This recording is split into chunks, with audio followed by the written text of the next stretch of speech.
Il y a des choses qu'on dit, ils veulent qu'on prenne une décision. Eh bien, la décision, elle est prise. Mais ceci, nous l'assumons ensemble.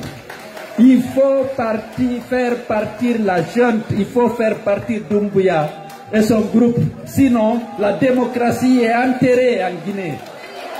Les droits humains seront enterrés. Il n'y a pas mille solutions. Il nous a trahis, il a trahi le peuple de Guinée. Vous vous souvenez de ce discours? Je ne me lasserai jamais de le répéter parce que je l'ai soutenu. On l'a soutenu. Parce que son discours semblait répondre à nos attentes, à nos aspirations, à la démocratie, à la liberté. N'avait-il pas dit qu'il va mettre fin à l'instrumentalisation de la justice? N'avait-il pas dit qu'il allait mettre fin au piétinement des droits et libertés des citoyens, au dysfonctionnement des institutions? Bon, parce qu'on a tendance à nous reprocher d'avoir soutenu un coup d'État.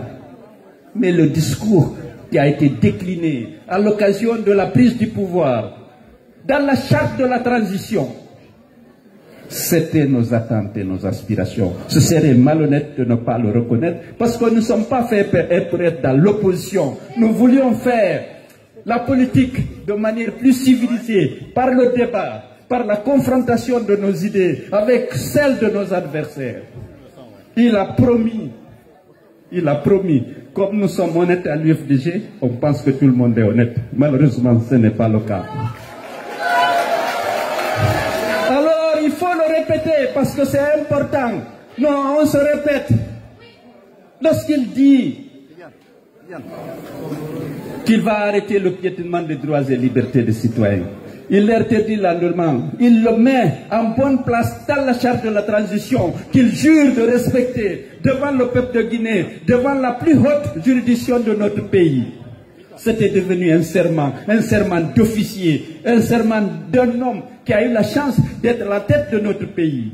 Lorsqu'il jure, nous pensions que c'était vraiment de bonne foi. Mais aujourd'hui, les droits et libertés des citoyens.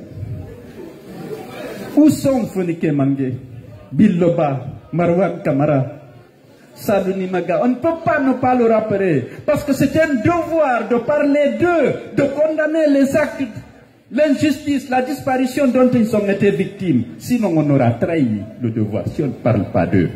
Même si on se répète, j'accepte qu'on me reproche de me reprocher. Mais c'est des gens victimes de leurs convictions. On doit leur rendre hommage. Nul ne sait aujourd'hui s'ils sont vivants ou pas, mais ils doivent savoir que derrière eux, il y a des hommes de foi, de bonne foi, qui ne les oublient pas.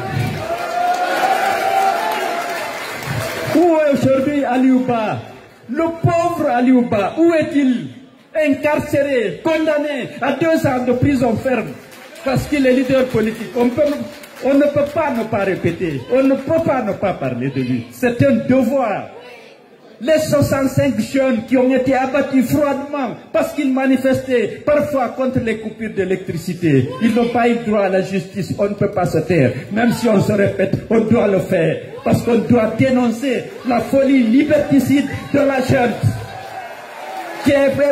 C'est des pratiques contraires aux engagements pris, aux serments qu'ils ont prêtés. On ne peut pas ne pas le rappeler. Excusez-moi, je dois me répéter, mais je dois rendre hommage, exiger la libération de Fonike Mangé et dénoncer les disparitions forcées dont lui et les autres ont été victimes. Quelle est la solution? Il y a une seule solution. Il faut dégager la jeune et Mamadi Doumbouya. Il n'y a pas mille.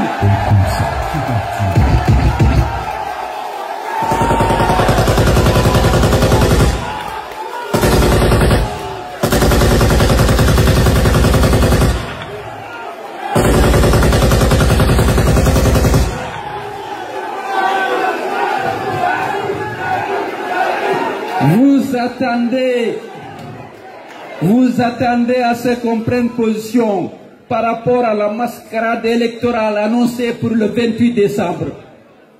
L'UFDG ne s'associera pas à cette mascarade.